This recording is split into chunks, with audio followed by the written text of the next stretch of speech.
సొంత దేశాన్ని ద్వేషిస్తూ పక్క దేశాలను ప్రేమించే వెధవలు మన మధ్యనుంటే వాళ్ళని సెక్యులర్లనినో మేధావులనినో తెలివిగల్ల వాళ్ళనినో అలాంటి చర్చలు తప్పులేదని వాదించే వాళ్ళకి చెప్పుచ్చు కొట్టాల్సిన సందర్భం వచ్చింది. బంగ్లాదేశ్ పరిస్థితి చూస్తే ఒకనాడు ఏ పాకిస్తాన్ నుంచి అయితే విడిపోయినటువంటి బంగ్లాదేశ్ అద్భుతమైనటువంటి పరిపాలనతో ప్రపంచంలో ఇవాళ రోజున అభివృద్ధి చెందుతున్న దేశాల సరసన చేరింది, చక్కటి ఆర్థిక వృద్ధి సాధించింది, అలాగే జీడిపి గ్రోత్ అద్భుతంగా సాగింది.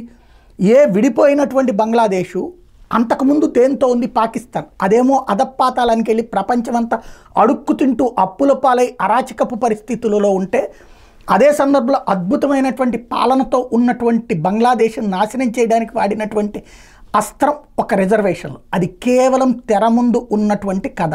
అసలు తెర వెనకాల గత 15-20 సంవత్సరాల నుంచి కూడా ఏదైతే దేశ విభజన జరిగినప్పటి నుంచి కూడా గ్రౌండ్ లెవెల్లో తెలివిగా తీసుకొచ్చినటువంటి వ్యవహారం పాకిస్తాన్ అనుకూల వర్గం పెరిగిపోతూ ఉండటం.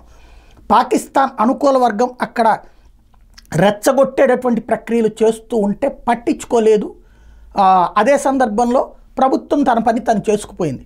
జీడిపి గ్రోత్ డెవలప్మెంట్ ఎన్నోసార్లు మన నాయకులు కూడా చెప్పారు కదా, మన పక్కన ఉన్నటువంటి బంగ్లాదేశ్ని చూసి నేర్చుకోవాలి దాని జీడిపి గ్రోత్ అని చెప్పి. అంతటి చక్కటి అభివృద్ధి సాధించి పారిశ్రామిక ప్రగతి సాధించినటువంటి దేశంలో ఏదైతే ఒకే మతం, అక్కడ మళ్ళీ వేరే మతం కూడా కాదు, కాకపోతే ఒకే మతంలో 2 వర్గాలు, షియా సున్నీ తేడా అదే.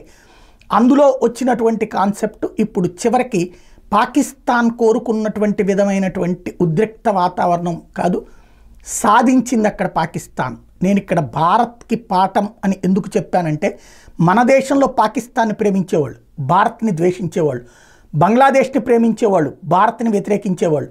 భారతదేశాన్ని వ్యతిరేకించే దరిద్రులు మన మధ్యన ఉన్నారు అంటే వాళ్ళు రేపొద్దున అసాంఘిక శక్తులుగానే మారుతారు. ఇలాంటి అల్లకల్లోలాలు సృష్టించేటటువంటి దుర్మార్గులకి సహకరిస్తారు, దేశ ద్రోహానికి పాల్పడతారు. ఈ దేశాన్ని నాశనం చేయాలని కంకణం కట్టుకున్నటువంటి వెధవలకి ఇప్పటికే సపోర్ట్ చేస్తున్నటువంటి పంజాబ్లోని ఖలిస్తానీలను చూడాలి. వాళ్ళు 20% మందే ఉన్నారు, కానీ 80% మంది నిశ్శబ్దం. ఆ 20% మంది ప్రపంచం ముందు హీరోలు అవుతున్నారు. అట్లాగే బెంగాల్లో ఇదివరకు 10% ఉన్నప్పుడు పోనీ వాళ్ళ బతుకాళ్ళు బతుకుతున్నారులే వాళ్ళ ఆలోచన అని వదిలేసాం. ఇప్పుడు అది 60%కి చేరింది. చివరికి బెంగాల్ని ముక్కలు చేసిన ఆశ్చర్యపోలేనటువంటి పరిస్థితికి తీసుకొచ్చింది. అలాగే మణిపూర్ ఉదంతం చూస్తున్నాం. అంటే భారత్కి వ్యతిరేకంగా ఉండేటటువంటి శక్తులని మనకెందుకు లేని మనం లైట్ తీసుకుంటే రేపు పొద్దున నీ ఇంటికి వస్తుంది, నిన్ను రోడ్డు మీదకి లాగుతారు.